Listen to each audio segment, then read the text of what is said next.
JJ, how you doing? Let's start there. Often don't ask you how you're doing. Yeah, Fine. Try to get. Yeah, I'll stick to being straight to the point from now on. How are you, Mike? Doing well, thanks. It's just totally different matchup in terms of personnel, right, from the last time you faced the Spurs and obviously earlier in the year. Is it how much of it is specific game plan for them versus what you guys are trying to build right now with the guys that you have? I think you have to have a very specific game plan for Wemby on both sides of the basketball. Him and, obviously we wish him, and I wish him well, and hopefully he's back on the court very soon. Doesn't have a long-term issue. He's just a great human, a great player, and just a great representative of our league. Got to know him a little bit, and I feel for him. So without him, some of the head scratching when you're game planning is out the window, but you still have to game plan for a number of good players that they have on their team, and we also have to continue to build on some of the things we've done well over the last two games. So it's every game is a little bit different, and again, you can use reference points from previous games and say this was similar to the Boston game plan. That was a little bit of last night was similar to the Boston game plan. So it's both, to your question. Yeah, one of the guys in the locker room last night, I can't remember if it was Hayes or DFS, said that you basically said, all right, we get it. It's a lot of games and a lot of days. Don't want to hear about that anymore. Do you remember kind of the specific message, how guys responded to it, and how important you think that is as you get through this? Yeah, it was a couple weeks ago in film at the facility. And it was just like, I was just talking to CP in the hallway about a half an hour ago, and he's like, man, the schedule sucks. Talking about the Spurs schedule. And it just feels like this time of year we're packing in a ton of games. The NFL's over, and so for a team like us, they're fitting us in all the national TV slots now, which creates back-to-back Milwaukee, Denver back-to-backs. It's just part of the NBA, and every team goes through it at different points. So no one's going to feel sorry for us, and we can't feel sorry for ourselves. You got to play the game in front of you and then move on to the next thing and try to get better. And I think as we start getting everybody back, there'll be a lot of tough parts of the schedule still to go, but we knew this 2 weeks, last week, starting with the Boston game through this homestand, was going to be a huge challenge. Speaking of CP, you've told us repeatedly that you feel like this is exactly what you should be doing with your life at this time in your life, coaching this team. But I'm curious, considering you guys' relationship, having been teammates, been in the fight together, so to speak, seeing him still out there playing, does it drum up any sort of feelings inside? Like, man, I don't know, maybe I could have kept playing? No, I just told him you're a psycho for still playing. I guess the reverse then, do you feel like he's picked your brain about life on the other side at all? Oh, yeah, we've talked about it the last 3 years. And we had a long conversation about media stuff at one point. During the coaching process last spring, we had like an hour and a half conversation one night. And it's interesting because the fear for all of us, especially as we get towards the end, is that there's nothing on the other side. And it's not about how much money you made in your career and how much money you saved and what you can live off. It's not about that. Highly competitive, highly driven, highly motivated people, there is a fear.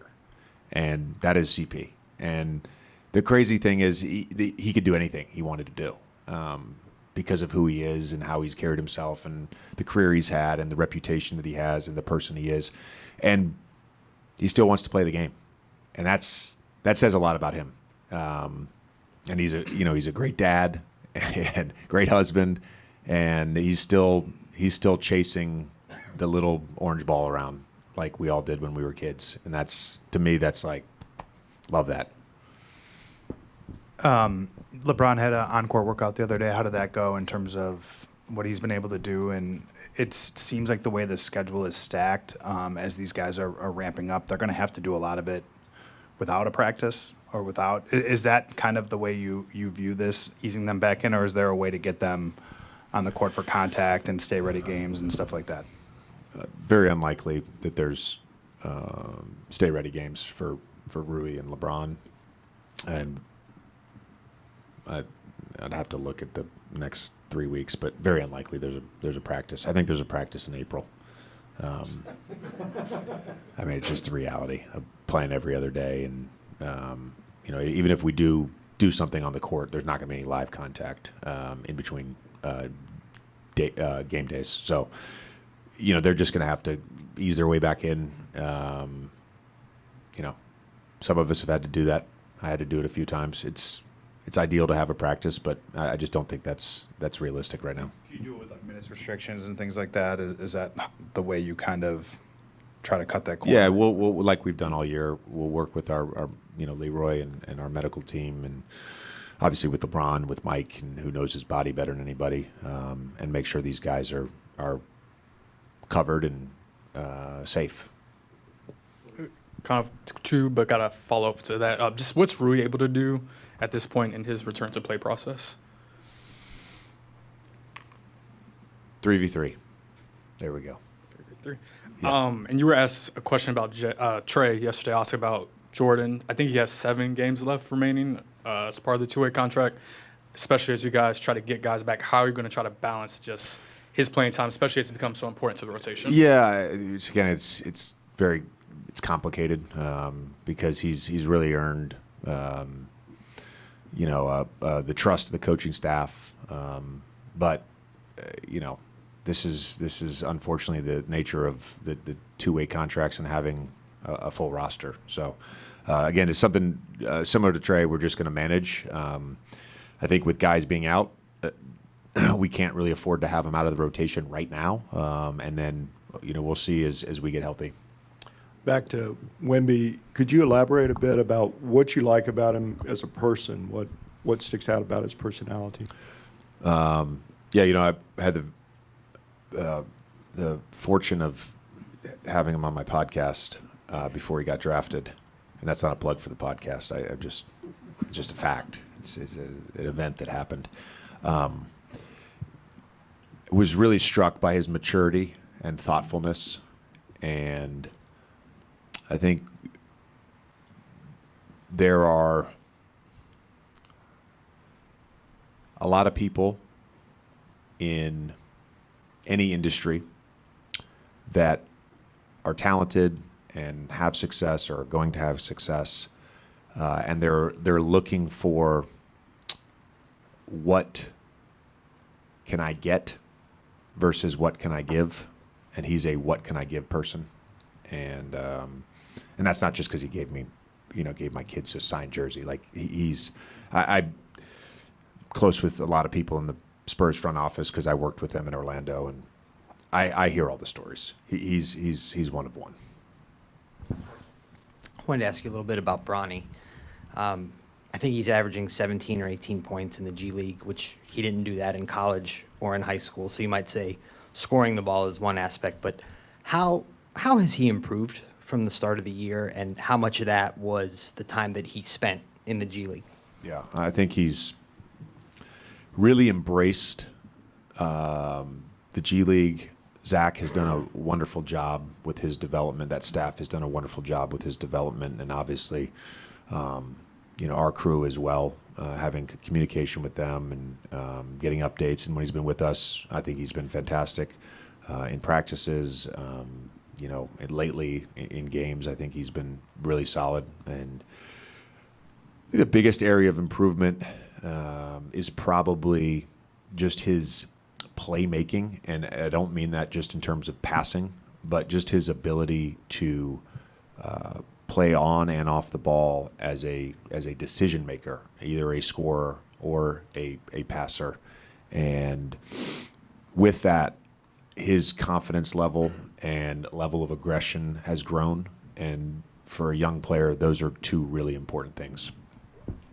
Coach, I believe you described it as abnormal for a team to come back from a road trip and have more energy and be more sharp than the opponent in that upcoming game. How do you bring that same level of focus for this matchup, considering that you're on the second night of a back-to-back? Our group, for the most part, has been very professional. This is a professional game that we have to play tonight, and we all recognize I don't want to overstate this, the enormity of every single game for the rest of the season, just in terms of us trying to make the playoffs. And we have a chance tonight to I think it's secure a winning season, right? Yeah, 41. Yeah. So there you go. We can accomplish something tonight. Yay. But no, it really is the way our team has, like, outside of one or two games over the last 2.5 months, the way our team has just embraced the importance of every game. I expect us to have that professional approach again. Thanks, Coach.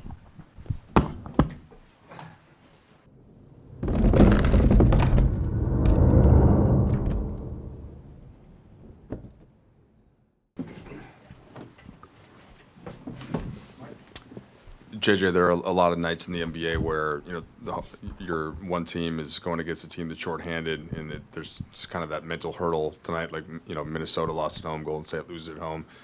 Why do you think you were able to kind of stem away from that and stay locked in on a back-to-back like this? I thought there were stretches that we played good defensively. We lost our way at the end of the third, start of the fourth when they went on that run, but the way we were able to generate good offense, and I think it was 48 threes and 34 were uncontested. Just our guys' ability to connect, and Luka leading that with 14 assists, and probably could have had 18 or 19. But to have another game with 30-plus assists, I thought our offensive decision-making and consistency, where we had 4 really good offensive quarters was great. And then with Luka kind of doing his thing, you also had Austin attacking sometimes on the weak side, sometimes as primary. What did you make of how kind of deadly he was with what he was? Yeah, I think just the Luka and having Austin as the next passer a lot of times. So when there were 2 on the ball, or they were double, or were in a heavy shift from the nail, having AR there as the guy that can either shoot or create the blender with his thrust on his drives was really good. And then that group that was playing end of first, start of second with Dalton and Vando, just playing out of our horns, our movement stuff out of horns. We got some really good stuff out of that. AR, Dalton, Vando, all of them. To shift ahead to the next two, how much will you reference what happened on the road against those teams? Not even motivation, but you had different personnel as you prepare for the Wednesday game against Denver. Looking at that game you guys just had there. Yeah, I think against Denver, you're going to reference it a lot, because there were things that we did really well that we think we can emulate again, and then there were some things that we didn't do well. And particularly with that game, our transition defense has to be better, and then we have to do a better job of protecting the paint against Milwaukee.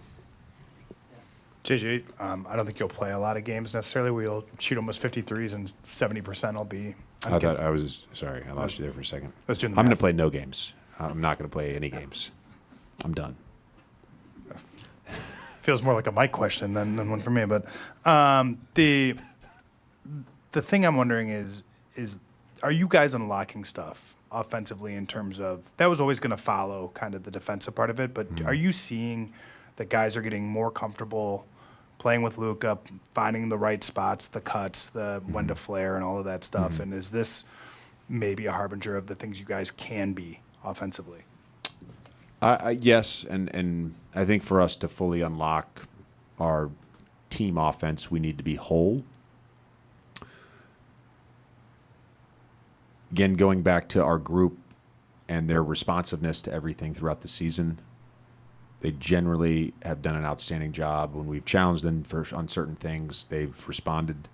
I think Greg has done a really nice job with not a lot of court time over the last few weeks, and really breaking down on film what we want our spacing to look like versus blitzes in pick and roll versus doubles in the post versus doubles from the nail versus fires from the top. Like we've done some really good things against that.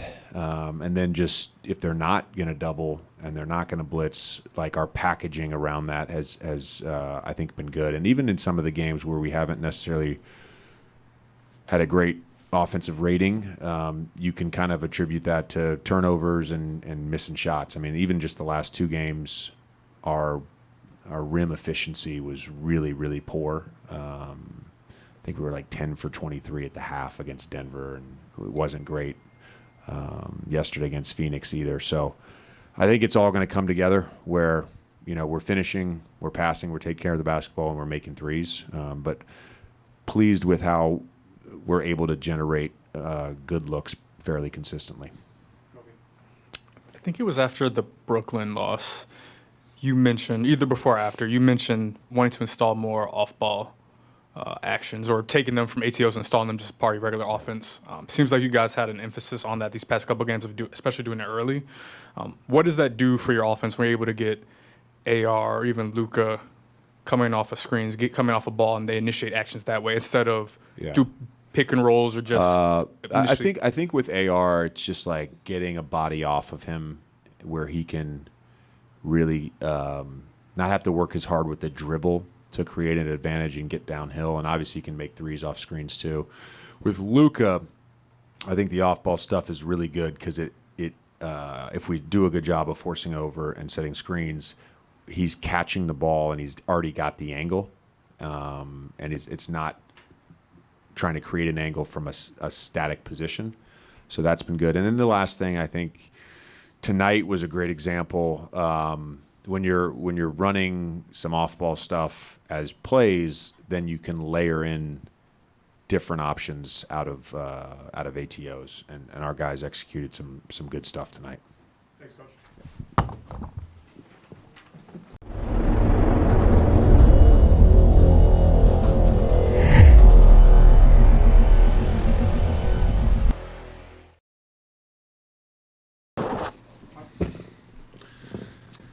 Hey, Luka, how encouraged have you been about the shot quality that you guys are getting on offense and kind of the way your teammates are learning to play with you and what spots to be in, Jackson returning, Austin on the weak side, all of those things. What's encouraging to you, and where do you feel like is the final piece? Yeah, I mean, people start learning that at some point in the game, they're going to double team me. So, like I always say, I accept that, and I like playing that. Saves my energy. And, you just got to play 4 and 3. And I think guys are doing great out of that. Luka, you guys played Denver on Wednesday. Obviously, just coming off the recent game in Denver, but this franchise has history with them. I know you have a relationship with Jokic. Kind of how do you view them as a opponent to be reckoned with in the Western Conference? Look, I think the team that has Jokic on is always dangerous. With him on the court, there's always danger, and it's hard to play against him. He knows all the tricks. He's an amazing basketball player, but that's fun. That's fun for us. That's a challenge for us, and it's fun. We like challenges, and I think it's going to be a great game. Luka, JJ told us that I think 70% of the threes you guys created tonight were uncontested. Wide open, as Dorian would call them, butt naked, wide open three-point shots. For the shot quality to be that high on a night when you particularly didn't shoot it very well, Not terrible. what does that say about the potential for this offense? Also knowing that you've got, 40 points a game or whatever it is between LeBron and Rui on the bench waiting too. It just shows the team we have. I think we share the ball very good. When we play with pace, it's very hard to stop us. And, like you said, open threes are, when you have that many open threes, you should win the game and you should make threes. So we just got to keep playing like that. and share the ball like we do. Last week, JJ told us that he wanted to get more off-ball movement, specifically for you and AR, installed into the offense. Seemed like you guys were able to get to that, not just tonight, but even last night, especially early in For game. me, Excuse me? for me, off ball. Yeah, like you See coming, today? you coming off ball, like screens off the ball, and then eventually getting the ball.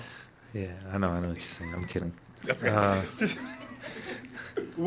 What do those actions do for you, and do for the team when you're able to operate that way?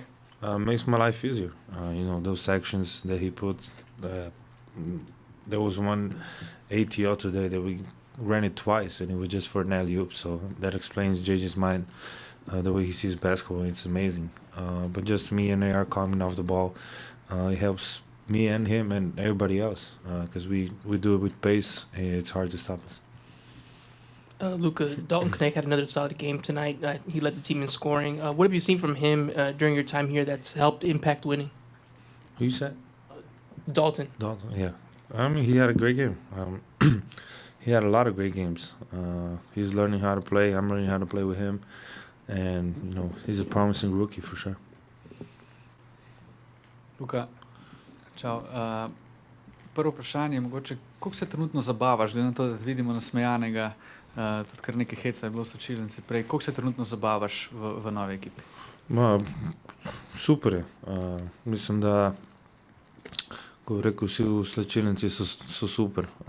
Velike zafrkavanja, rečem zajebancija, ampak počutno se super, vsi so me sprejeli super, tako da je top.